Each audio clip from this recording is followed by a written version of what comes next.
नमस्ते, जय हिंद। Welcome to beyond the obvious. आज का जो टॉपिक जिसके ऊपर मैं आप सबसे बात करना चाहूंगा is are you a victim of terrorism? क्या आप आतंकवाद के शिकार हैं? ये सवाल मैं बहुत लोगों से पूछता हूँ एंड ज्यादातर मेरे को जो आंसर मिलता है कि हम आतंकवाद के शिकार नहीं हैं। परंतु आज मैं डेटा और रिसर्च के साथ आपको प्रूव करना चाहूंगा कि मैं, आप और India is a direct victim of terrorism because we, India, and Indians have been the largest recipient of terrorism in the world.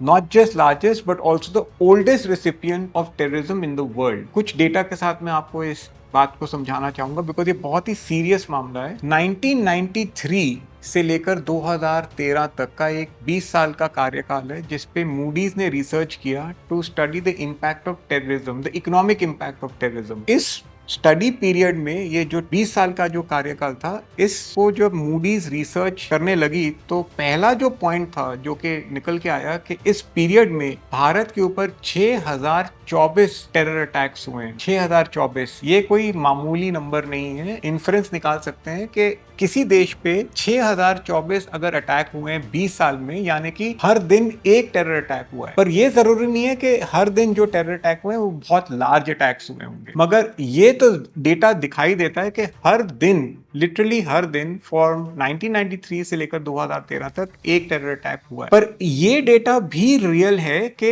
अगर एक दिन पे एक अटैक है तो हर एक साल में एक लार्ज अटैक हो ही रहा है इंडिया पे। एंड मूडीज ने इसको जब स्टडी किया तो उनका जो डेटा दिखाता है कि अगर एक लार्ज अटैक होता है किसी देश पे, उस साल जिस साल में एक लार्ज अटैक हुआ है, जीडीपी घट के 1.1% से जीडीपी घट जाती है। और जो एफडीआई आता है, जो फॉरेन इन्वेस्टर्स जो निवेश करते हैं, उस साल 2% घट जाता है। सो ये डेटा इतना, अगर आप उसको कंपाउंड करके देखें, अगर उसके पूरे 20 साल के इंपैक्ट को देखें, which means that India has perhaps lost 1% GDP per annum for the last 20 years because of just terrorism. यानी कि as we speak, if India is a $4 trillion economy, we probably have lost 1/3 only to terrorism. And that is why I always say that India and Indians are direct victims of terrorism. It is a proxy war जिसको खेल खेल के हमारे economic पे एक direct impact हुआ ही है। इसको रिवर्स करने के लिए अब डेटा ये भी दिखाता है कि 2014 से लेकर 2025 तक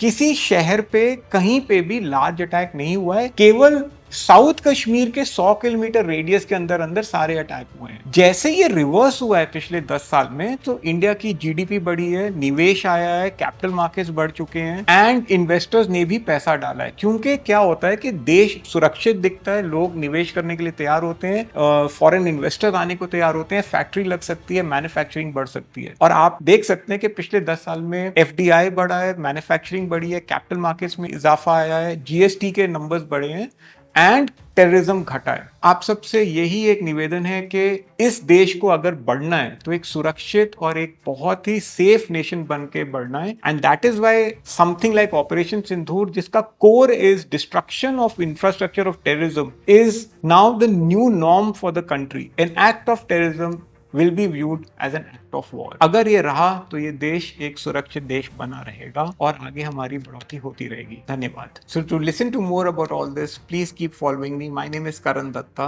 and see you once again on another topic.